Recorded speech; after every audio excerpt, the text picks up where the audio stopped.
Hey there lovely people, Jonathan Mark Mendes, Painted Love, and welcome to my channel. Today's project, I'm working on a piece of furniture I know you guys have been waiting for such a long time. And this piece of furniture behind me has also been waiting for such a long time for this makeover. I've got to say, it's got a few flaws, as you can see, door missing, a few fixes to be done on this piece. So I'm going to take you through that. Whilst I'm going through those fixes, I'm going to try and fashion an idea in my brain because I have no clue on which way this is going to go. I have no design ideas with this one, and hopefully at some point I will come up with a grand plan, and I will tell you about that as I'm going through it. I'm sure you guys have already seen the picture, so you know how it turned out, but at this stage I have no clue. So let's take a closer look at the piece of furniture.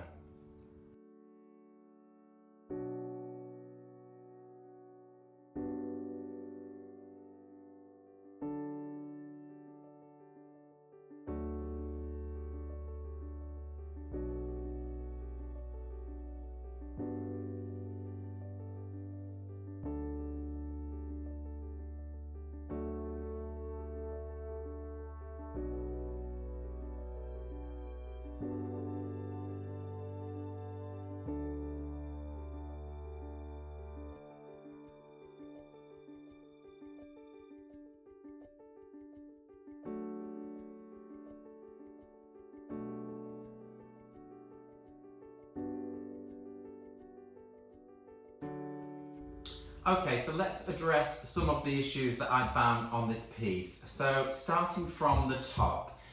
On the top we have a leather, inlaid leather surface which is not in good condition. It's a few scuffs, a few cut marks and some paint from me resting paint over the last probably 2 years that I haven't done anything with this piece. But it has to go. It's not right for this piece anymore. For me, I don't like the red leather and I want to kind of take this away. I do believe there probably was a glass top that went on the top of the leather as well to protect the leather, because there's a thin lip that sits where the leather is. So I think the glass would have leveled the top off. So what I'm going to do is I'm going to take some timber and I'm going to level the top off and kind of conceal that leather so that I have a nice clean finish for a painted surface. Moving down, we have some rather strange handles on this piece. They don't seem to go with the piece and they're standing proud of the front surface, so those handles have to go. Although I do absolutely love the handle, it will be better for another project. Inside, you know, we have quite a clean interior actually, and you can see it's a different coloured timber, and I like the idea of having furniture with a different colour inside, so we'll probably do something similar with maybe a paint finish. And also there is a shelf that went halfway that's completely missing. I did plan on maybe making a new shelf, and I've decided to go against that because I'm thinking adding a shelf, there's not much room for larger bottles. So should you be having some champagne inside here, you're going to need the height. So for bottles and glasses in here, I'm not going to put that shelf back in. I'm just going to leave the shelf and go with it as is. I think that'll be just fine. And of course, underneath there is a shelf on the bottom half for lots of storage anyhow. And of course, at the bottom, I have a door that is missing. And the reason this is missing is at some point the door has swung right open and it's ripped away it's pulled out these screws and it's pulled away, it's blown the wood from the edge. So I've got to glue that back down, press it back into place, and probably add a slightly longer screw so it does go into the area where there is solid timber as well, so it will be nice and secure. So I'm going to start with the top. I'm going to take some wallpaper and press it into this little aperture to make a template so that I can cut out the perfect piece of plyboard to level this top off.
So that is all of my prep work finished on this piece, and I'm really happy with the outcome. It took nearly all morning just to get to this stage. The top is nice and smooth, no lumps or bumps. It will look perfect once painted. The door is rehung, and I happen to find a key in my key stash that fits the lock, so another winner. The handles are now removed, although the holes are still there. I've left them open before filling, just because these cupboard doors are hard to open, and it means I can pop a screwdriver in and open them a little later on and address the holes and the handles somewhere later on in the video.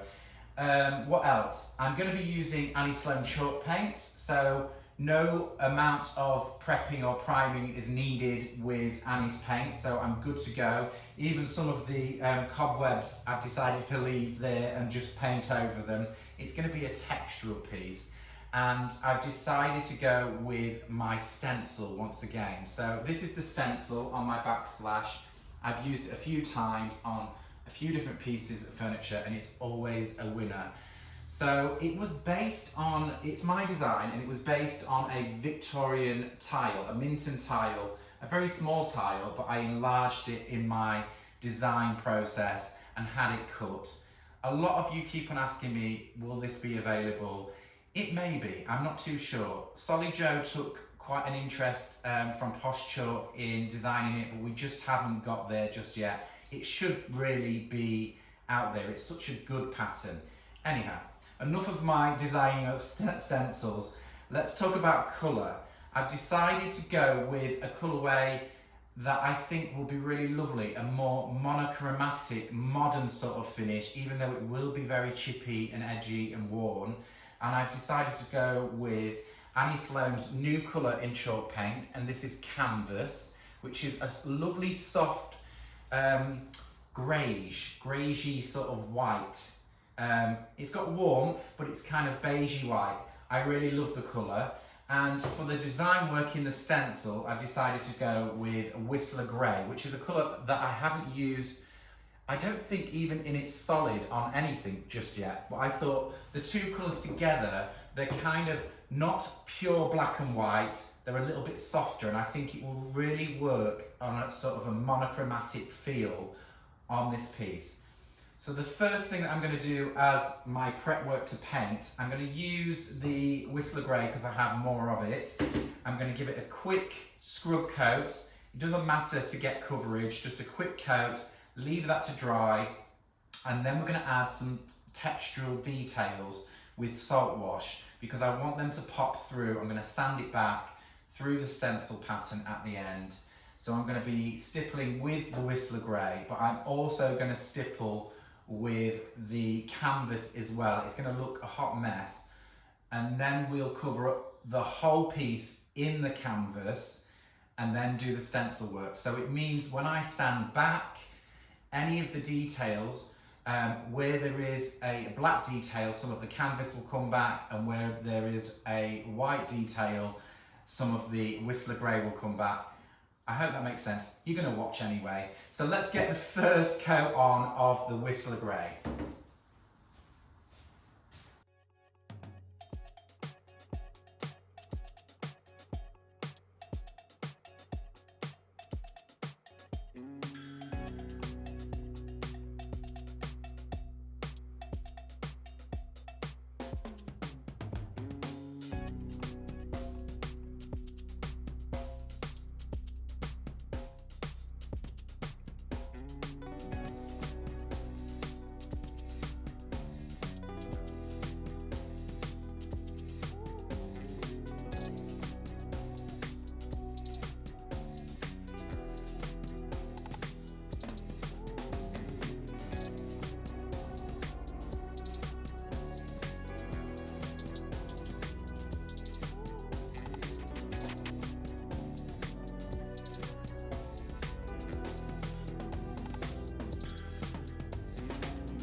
So I'm now going in for my final coat of Saltwash.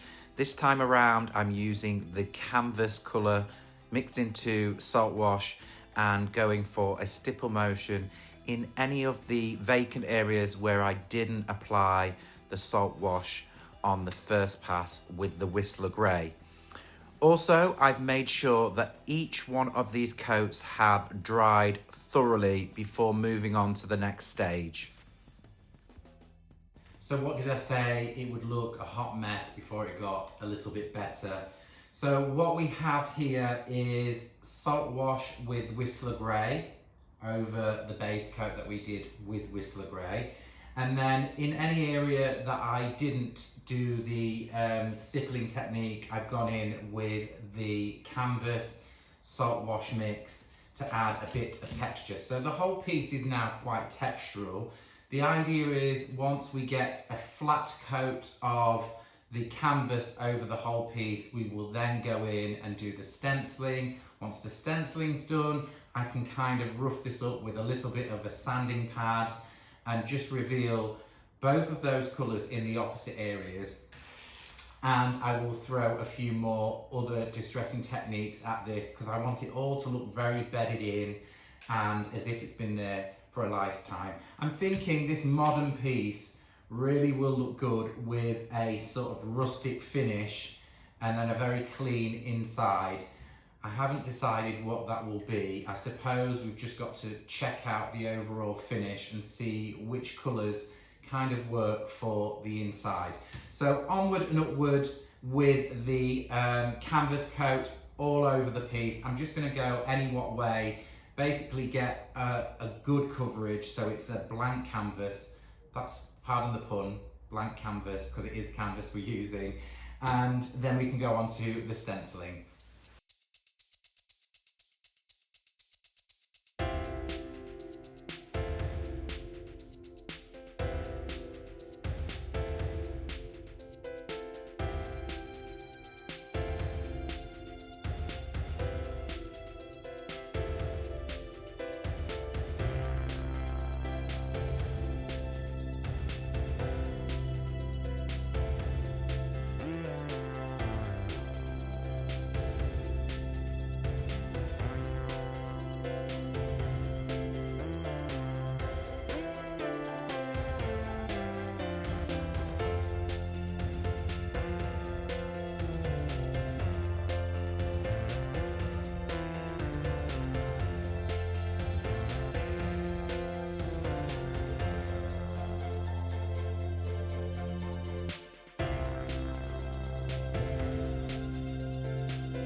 Okay, my canvas coat of canvas is all dry and now I'm good to go with my stenciling. As you can see, I've brought my workshop table in. The piece of furniture is on its back and this is a really great workable height for me to work on this piece. You could prop your piece of furniture up on a 45-degree angle against a wall and use a stool, because it really is back-breaking work to cover all of the stenciling across one piece. I haven't yet decided whether this is going to go up and over. I think it will do. I love that whole wrap around everywhere stencil. With this piece being curved, it will create a few anomalies which I'll have to kind of slightly adjust the stencil as I go up and around, but we'll work that out as we go along. The main feature is the layout on the top surface. So I've got my stencil with my tape on, and I've had a little play around of where the placement might be. Ordinarily, I would definitely use the central line of the dividing two cupboard doors, top and bottom, because this has a point, top and bottom, and we're working in a diamond shape. And I was going to work it to this top point just underneath the top surface, which means the next one will sit here, and then one would wrap up and over the lumpy bumpy bit. But I've had a change of heart. I think it will be far nicer to have the stencil in the centre of the two cupboards, split through the middle. I'm going to use the holes from the handles because I know they will be centred, the divide as a centre, the 2 points here and here, and the 2 points here and here as my centre, and I'm going to start the stenciling there. I have also checked out, and it does pay off to do this, kind of put a finger into place, because I know the next one will go here, and this is a really big ridge in the piece of furniture, so I now know that when I place the stencil where it's going to go, it's going to sit pretty well to wrap over. These sort of angel wings are really good for going over a big lump like that, and it will sit about there, and when I get to here, I'm central to these two drawers, cupboard doors, sorry, I'm overthinking things, cupboard doors, so I'll have a central design here, central design in the centre of those two, and then we'll add all of the other ones from there and wrapping around. So get ready for a mammoth task. I'm going to start this. It's getting late, it's getting a bit chilly, I've put my hoodie on. I'm going to see what I can do tonight, and then I will probably say hi in the morning in a few moments.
Okay, so I'm now day 2 of this project, and I'm pretty pleased that I stopped at this point because I found a few anomalies with the project which could throw the whole thing off, and I want to share that with you. First up, I wanted to mention I'm using a stencil brush. The reason I'm using a stencil brush with the stencil and not a roller or a foam sponge to print the stencil is there is a lot of texture on this piece, and the stencil doesn't quite lay flat. Plus the fact there are a lot of intricate bits that kind of come away from the stencil, so I do need to press them down with my fingers, and I find that the stencil brush works much easier for this kind of process. The other thing is, as you know, there are a few lumpy bumpy bits. This top section is slightly smaller than the lower section. So I know that my pattern is going to run out somewhere, and I've already noticed it on the top. So the center panel where we went over here, dead central, that one is all right. That's square to a 90-degree angle with the center part of the project. But when I went over on these corners, these two little corners here and here, they slightly bow in because the chest is curved. It's a bow-fronted chest, so they've gone slightly in. Should I keep running with that pattern, the next two stencils will run in again, and eventually the stencil will overlap in the center, if that makes sense. So my plan is, when I add the next stencil here and here, all I'm going to do is what is required on the front surface, and then only go to the lip underneath the lip. Then I'm going to go back to creating the stencil from the square and add that back in on the corner, and it will be out. There'll be a sliver that's missing in that pattern. But I figure that the eye line generally is going to be looking slightly down, so if I do that connection underneath the lip, the same thing with this lip here as well, then I can distress the edges and kind of disguise the disconnection in the pattern. Also, the top section of this dresser is much smaller than the lower half, so I'm going to have issues there. So the same thing again when I work the sides, I'm going to go down to the sides, to the lip and kind of end, and then work the front underneath the lip and round, if all of that makes sense. So I can hide those funny connections on these lips underneath, and it should then all look like a fully wrapped around stencil pattern. I hope that made sense, and fingers crossed it will look good. I think heavily distressed will really hide the pattern anyway. So onward and upward, you can carry on watching me apply the stencil. We're going to fill in the top half. We'll maybe come back to the upper part and the sides a little later on, and then we'll work the bottom half. So let's carry on with the project.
I'm now day 3 of this project. The stencil has had overnight to dry, and I know that the paint is good and ready to go for the distressing part of the technique. This kind of wraparound stenciling pattern on a whole piece of furniture does take a lot of patience, but as you can see, the results are great. You could stop here and kind of finish this with a wax finish and just keep a textural surface without bringing back the Saltwash undercolours, but I decided I really want to knock this back and push the pattern deep into the piece of furniture by sanding to some of those colours that sit underneath the pattern. So what I hope is mainly the background colour, the canvas, will come through on the black areas, and we may get 1 or 2 just little hits of the Whistler Grey in the white areas. Also, what I've got to do is clean up the edges of the cupboard doors. They will be kind of painted shut. There's been a lot of painting on here, so I will clean them up. I will be painting them the background colour, no Saltwash, the background colour, and then I will follow the stencil pattern where it lies on the top into the door frame, and that will give a cleaner, more wrapped around feel before we start tackling the inside. I think this is definitely going to be a 4-day project, but I'm loving the way it's turning out. The other thing that I've got to mention, as you can see, I've moved to the other side by the door of my studio. I could take this outside. Mr. M is doing a bit of gardening, so I don't want to disturb his garden. So I've got a good quality mask for the sanding, and I will leave the studio for at least a couple of hours afterwards, let the dust settle, so I'm not breathing anything in as we move forward. So let's get stuck in with a little bit of sanding.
Before I start painting the inner trims of the doors to correct the stenciling on the wraparound, I've got another little distressing technique which you may or may not like. It's something that I haven't done for a long time, and I think it will really add something to this piece.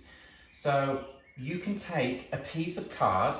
In this case, I've got a really thin piece of card. It's quite stiff with a straight edge to one side.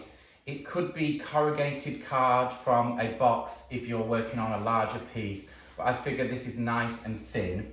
And what I'm going to do is apply some paint to the edge, and we're going to add some sort of lines going through the dark sections with the background colour. So I'll be using canvas, and the idea is to imprint sort of thin lines going through, almost like creases in the overall design. So let's go in with our first pass of this. What I'm doing is just applying a little bit to card. You could pop this into a tray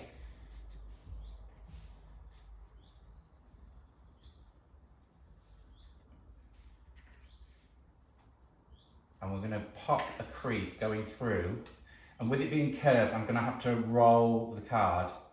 We'll go through on an angle, sort of the odd little line going here and there.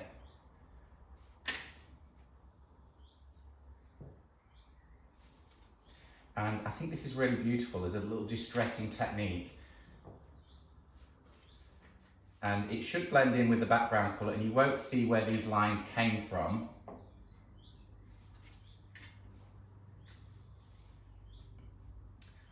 I think it's a really lovely thing to do, especially with a high pattern.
Okay, so all of the edges of the doors and internal part of the cupboard are painted in the background colour of canvas, and what I had intended to do at this stage was marry the pattern up, wherever it is, say there, and then stencil inside the door frame, but I've had a little change of heart. I think the actual doors look really lovely in just the background colour, and it doesn't impinge on the overall design on the front. So I'm going to leave them because it'll be a nice break between the internal colour. The only place I am going to do this is slightly into these two trims. I'm going to go back in with the stencil, marry the pattern up, and just bed that in so it slightly goes in. And then I will use a piece of masking tape or decorator's tape just to create a new line before the internal colour, so it's nice and clean here and here, and then that pop of brightness on the edges should look lovely. So the colour that I've decided to go with is one of Annie's new colours, and it is Jaipur Pink. I thought the sort of grey and off-white, the pink would work. I'm also thinking that should somebody want to put this in a bedroom, a little girl's bedroom maybe, I don't know, but I think pink will work really well. The other colour choices that I had kind of envisioned in my mind was bright orange. Maybe Barcelona orange could be a real hit of colour on the inside. it is a funny combination to place a colour with. So I'm going to go with Jaipur pink, plus the fact I want to see what this colour looks like on a piece of furniture. I'm quite excited to try that out. Also, off camera, I've just filled the hole on the front. These doors are easy to get open now. And the shelf brackets inside, I've filled those holes, ready for that internal colour. So a little bit of stenciling, and then we can move on to the internal parts.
So I'm very nearing the end of this project. It's took quite a long time to do. Whilst I'm waiting for the paint on the internal parts to dry before waxing the whole piece, I'm going to give it a clear coat of wax, probably no dark wax, and keep it kind of fresh. So what I'm doing at the moment is working on these cupboard stays. That's what I'm calling them anyway. A gadget that fits, screws to the door, and it kind of holds the door kind of open at a 90-degree angle. But as you can see, they're just kind of dark brown. And the handle that I've chosen is this beautiful kind of square retro handle in a brushed brass finish.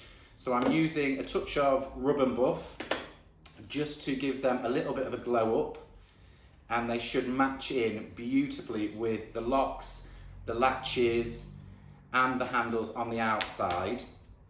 Whilst I'm here doing this, I just wanted to say a huge thank you to all of you regular viewers. I know I haven't done as many videos as usual, I've just been really busy behind the scenes on other projects. But what I wanted to say, I've been looking at my analytics of the channel, and 50% of the people that watch my video don't subscribe. They must just find it as and when. If you like the content that I offer, just hit that subscribe button. It really helps the algorithms.